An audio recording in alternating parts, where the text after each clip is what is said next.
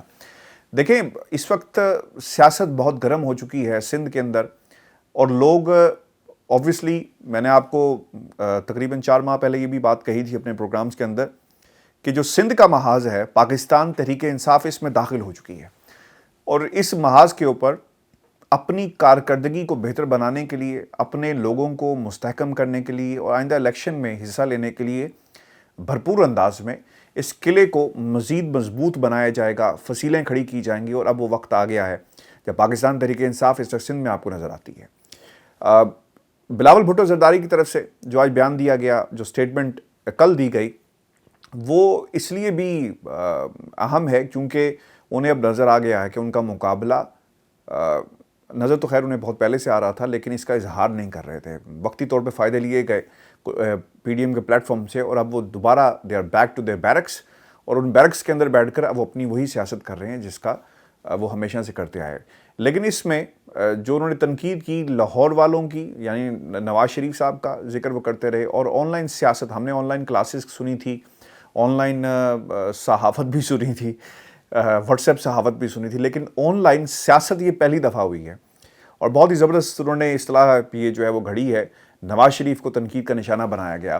اور وہ لوگ جو پاکستان کے خلاف نعرہ لگاتے کہ پاکستان، اگر مریم کو کچھ ہوا تو ہم یہ نہیں کہیں گے کہ پاکستان کھپے، تنقید کی آج بلاول نے اپنے اس بیان کے اندر، تنقید کی ہے ایم کیو ایم کے اوپر، تنقید کی ہے نواز شریف کے اوپر جو فوج کو گالیاں نکالتے ہیں، برا بھلا کہتے ہیں، اور پھر کہتے ہیں کہ جناب ہم پاکستان جو ہے وہ ہمارے سے ہے اور پاکستان کے لیے ہم سب کچھ کریں گے، لیکن آپ کے بیانات کچھ اور کہتے ہیں۔ بلاول بھٹو زرداری اس وقت بھرپور کوشش میں ہیں، اور I think they are desperate moves, کیونکہ اب وہ بابر کروانا چاہتے ہیں پاکستان کے سیاسی منظرنامے کے اوپر بھی، اور پاکستان کے طاقتور جو پاور بروکرز ہیں، جو پاورفل کوریڈورز ہیں، پاور کوریڈورز ہیں، ان کو بھی کہ جناب we are also a good option, ہمیں بھی موقع دیا جائے، ہم بھی اچھی کارکردگی کا مظاہرہ کر سکتے ہیں۔ اور اس بنیاد کے اوپر یہ میری اسیسمنٹ بھی ہے اور یہ میری پریڈکشن بھی ہے، پاکستان پیپلز پارٹی کوشش میں ہے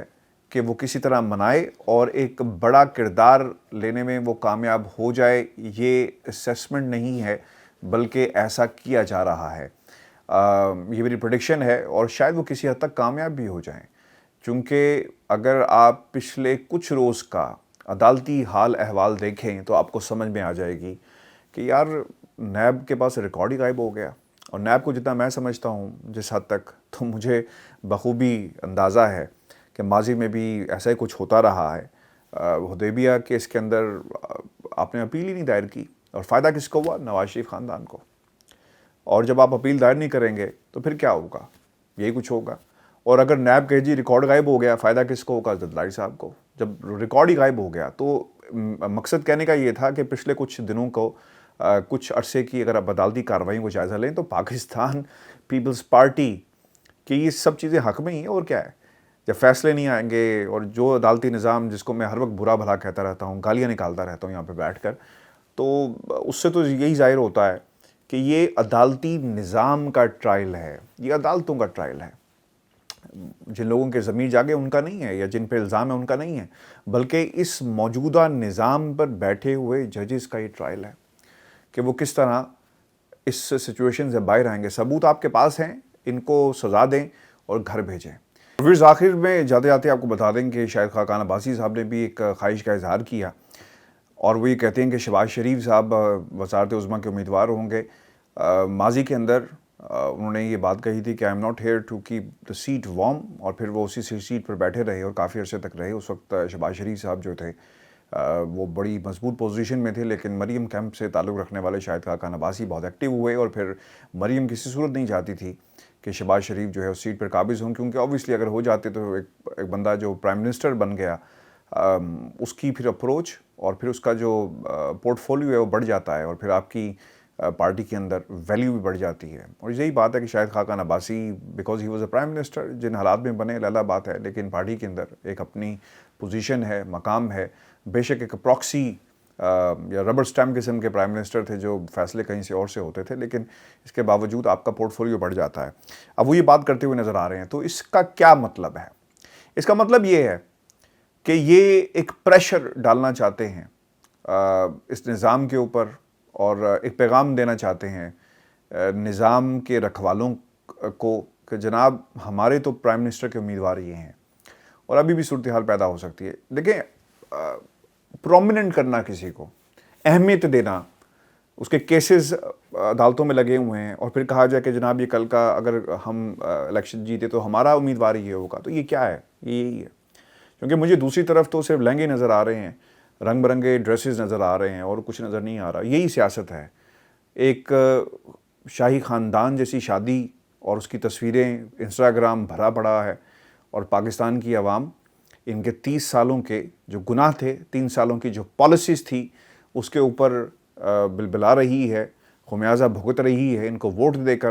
اور ان حکمرانوں کی حقیقت کیا ہے کہ ایک شادی جو ہے وہ کئی مہینوں سے چل رہی ہے، لندن سے سٹارٹ ہوئی تھی اور ابھی تک ختم ہی نہیں ہونے کا نام لے رہی۔ خیر ان کے گھر کی شادی ہے، ہمیں بات ایسی نہیں کرنی چاہیے، لیکن جب آپ لیڈر بن جاتے ہیں نا ویورز، مارک مائی ورڈز، تو پھر آپ کی زندگی آپ کی نہیں رہتی۔ لوگ شاید ہمیں کہیں، برا بھلا کہیں، لیکن یہ بات بالکل حقیقت ہے۔ جب آپ کی لائف، جب آپ ایک سیاستدان ہوتے ہیں، جب آپ لوگوں کی بات کرتے ہیں، تو پھر آپ کی زندگی آپ کی نہیں رہتی۔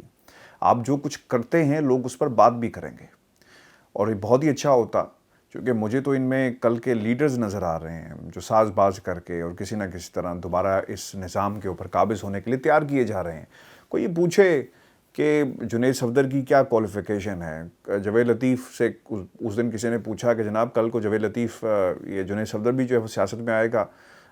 پرویز رشید سے پوچھا، ناٹ جاوید لطیف، پرویز رشید سے پوچھا، تو نے کہا ہاں جی بالکل، اگر وہ پاکستان کی عوام اسے ایکسیپٹ کرے گی تو خدا را پاکستان کی عوام سے میری درخواست ہے، 22 کروڑ عوام سے درخواست ہے کہ اس نظام کو بدلنے میں آپ کا بڑا امپورٹنٹ کردار ہے۔ اور ہم یہاں پر بیٹھ کر صرف ایک آپ کو حقائق بتا سکتے ہیں بغیر کسی ایفیلیشن کے۔ اور آخر میں ویورز، میں اس پہ نارملی بات نہیں کرتا، لیکن آسمہ شیرازی صاحبہ نے تو خیر حد ہی کر دی۔ وہ قانون اور آئین کی بات کرتی ہیں، ایک کلپ ان کا بڑا وائرل ہو رہا ہے، آپ اس کو سن بھی سکتے ہیں، جس میں وہ بات کرتی ہیں کہ ان ماؤں سے پوچھیں، ان بہنوں سے پوچھیں جن کے لوگ غائب ہو جاتے ہیں۔ تو ان ماؤں اور بہنوں سے اس وقت بھی پوچھنا چاہیے جب وہ جس طرح وہ اکسا رہی تھی، قانون کو ہاتھ لینے کی بات کی جا رہی ہے، قانون آئین کو پامال کرنے کی بات کی جا رہی ہے، تو خدا را ایسا مت کریں۔ اس لیے ایسا مت کریں کیونکہ اس سے آپ کسی کے ایجنڈے کو پایہ تکمیل تک پہنچا رہے ہیں، کیونکہ یہ بڑا امپورٹنٹ ہے۔ میرا یہ سوال آسما شرازی جیسے بہت سارے لوگوں سے ہے کہ جب نواز شریف صاحب کی حکومت تھی یا پاکستان پیپلز پارٹی کی حکومت تھی یا کسی اور کی حکومت تھی، تب آپ کیوں خاموش بیٹھے تھے؟ تب آپ کے منہ میں زبان کیوں نہیں تھی؟ آپ ایک دم سے گونگے بہرے کیوں ہو جاتے ہیں اور اب ایک دم سے آپ کو منہ میں زبان آ جاتی ہے؟ تو میرا خیال ہے کہ وہ لوگ جن کا ماضی کچھ اچھا نہیں ہے، سیاسی جماعتوں کی ایفیلیشن شامل ہو، تو ان لوگوں کو ایسی بات کرنا جو ہے زیب نہیں دیتی۔ خدا را پاکستان کا سوچیں اور آئین کو، لوگوں کو یہ مت اکسائیں کہ ان کے ہاتھوں میں بندوق ہوگی، ان کے ہاتھوں میں پستول ہوگی اور بہت ہو گیا۔ خدا را ایسی سیاست سے، ایسی صحافت سے ہمیں بچائے۔ اور اگین میں کہوں گا hats off to Bilawal Zardari, جس نے آج یہ کہا کہ آن لائن سیاست پاکستان کی عوام کو نہیں چاہیے۔ Direct criticism to Mian Nawaz Sharif. Viewers, یہ تھا آج کا شو۔ اپنے کمنٹ ضرور بھیجیے گا، چینل کو سبسکرائب کرنا مت بھولیں۔ اجازت دیجیے، اللہ نگہبان۔